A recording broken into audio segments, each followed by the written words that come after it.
छंद प्रेम, इश्क या प्रेम यानी समर्पण, एक दूसरे के लिए समर्पित हो जाना, इसी को ही तो इश्क या प्रेम कहते हैं। जहां प्रेमी एक दूसरे में समा जाए, दोनों ही एक दूसरे का ईश्वर बने। लेकिन ऐसा ना होकर यदि एक ईश्वर और दूसरा उसका पुजारी बनकर सेवा आराधना में जुट जाए, इसमें दोनों की प्रेम की गहराई में अंतर आ जाता है।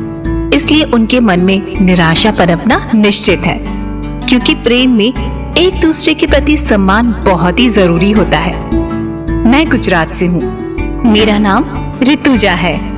मेरे परिवार में मेरी बहन, एक भाई और मम्मी पापा है। बस छोटा सा परिवार। बहन शादी कर दादर मुंबई में रहती है और भाई पापा के बिजनेस में ध्यान देता है। आज से ठीक 13-14 साल पहले पोस्ट ग्रेजुएशन करके बड़ी दीदी के पास में आ गई थी।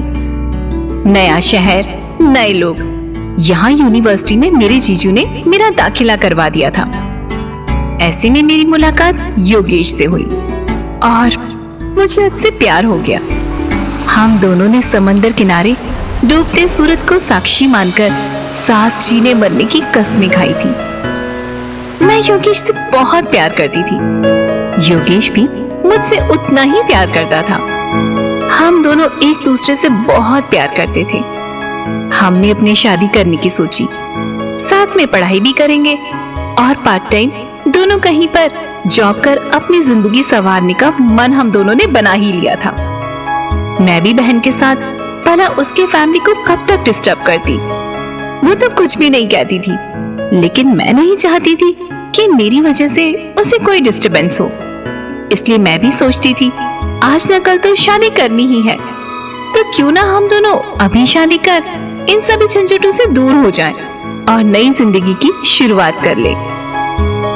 एक दिन मैंने मौका पाकर योगेश को कह ही दिया कि कितने दिनों तक हम दोनों इस तरह चोरी छिपे मिलते रहेंगे। जब हमें आज न कल शादी करनी ही है तो अभी क्यों नहीं। योगेश ने कहा कि बस फाइनल एग्जाम हो जाए तो छुट्टियों में हम दोनों शादी कर लेंगे और छुट्टियों में हनीमून भी मना लेंगे। प्लानिंग तो हमने बना ली। वैसे हमारे दोनों के घर से हमारी शादी को लेकर कोई दिक्कत तो थी ही नहीं, सिर्फ घर पर बताना ही था। खुले विचारों के होने की वजह से भागकर शादी करना हमें पसंद नहीं था। जो करना है खुलकर करें, इसमें किसी से छिपाने वाली बात ही क्या है। जिंदगी भर माँ बाप से, सास ससुर से रिश्ते तोड़कर अलग अलग रहना हम दोनों को पसंद नहीं था। एक बहुत अच्छी मैच्योर अंडरस्टैंडिंग थी हम में। मैंने योगेश को लेकर अपने जीवन में बहुत सारे सपने सजाए थे। हम यहाँ सोच सोचकर खुश थे कि योगेश जैसा समझदार पति मुझे मिलने वाला था। हम दोनों ने फाइनल एग्जाम दी और घर वालों को यहाँ मुंबई बुलाकर हमने कोर्ट में शादी कर ली और हम हनीमून मनाने कुल्लू मनाली चले गए। वापस आकर हमने अपना छोटा सा घर बसा लिया था। जिंदगी एकदम स्मूथ चल रही थी। एक सुंदर सी बेटी शांति को मैंने जन्म दिया था। हम दोनों बड़े ही खुश थे, लेकिन पता नहीं क्यों हमारे विवाहित जीवन को किसी की नजर लग गई थी। योगेश बात बात पर मुझसे इरिटेट होने लगा और आए दिन मुझसे झगड़ने लगा। हम दोनों के बीच के झगड़े अब प्यार वाले झगड़े नहीं, बल्कि गली मोहल्ले के लोगों के जैसे झगड़े थे और हम तमाशा बन चुके थे। बिल्डिंग में रहने वालों को भी अब सारी बातों का पता चल गया था। मैंने उसे समझाने की हर तरह की कोशिश की, लेकिन वो मुझ पर भी शक करने लगा था। हालांकि मुझे जहां तक पता है उसका ही बाहर किसी और लड़की के साथ अफेयर चल रहा था। मैंने उसे एक दो बार रंगे हाथ भी पकड़ा था, लेकिन मैंने उसे माफ कर दिया था। ठीक है, गलती हुई, उससे भी माफी मांग ली थी, लेकिन ये सिलसिला थम ही नहीं रहा था। फिर वो मुझ पर शक ही नहीं, मुझसे मारपीट भी करने लगा और ये हमारे घर हर रोज होने लगा। हमारे इन झगड़ों का असर हमारी बेटी पर भी होने लगा। अब तो वो हर रोज शराब पीकर सारी बिल्डिंग में शोर मचाने लगा था। बात बिल्डिंग के सेक्रेटरी तक पहुंच गई, लेकिन उसे कुछ फर्क नहीं पड़ता था। एक दिन मेरे ऑफिस के कलीग मेरे घर कुछ काम के लिए आए थे। उन्हें लेकर योगेश ने घर पर उनके सामने जो हंगामा किया, फिर मेरा भी दिमाग ठिकाने नहीं रहा। बात पुलिस स्टेशन तक चली गई थी और मैं इन सब झगड़ों को घर पर बताकर अपने घर वालों को इस बुढ़ापे में तकलीफ नहीं पहुंचाना चाहती थी। इन बातों का योगेश मेरा फायदा उठाने लगा था और ये मुझे मंजूर नहीं था।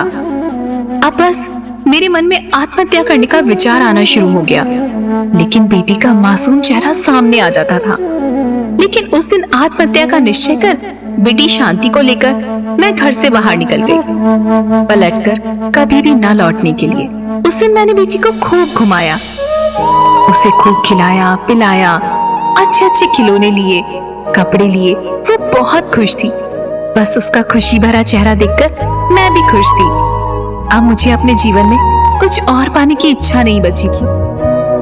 और अब मेरे मन में आ गया था कि जिस समंदर किनारे डूबते सूरज के साथ एक साथ जीने मरने की हमने कस्में खाई थी, वादे किए थे, उसी में जाकर अपनी जान दे दूंगी।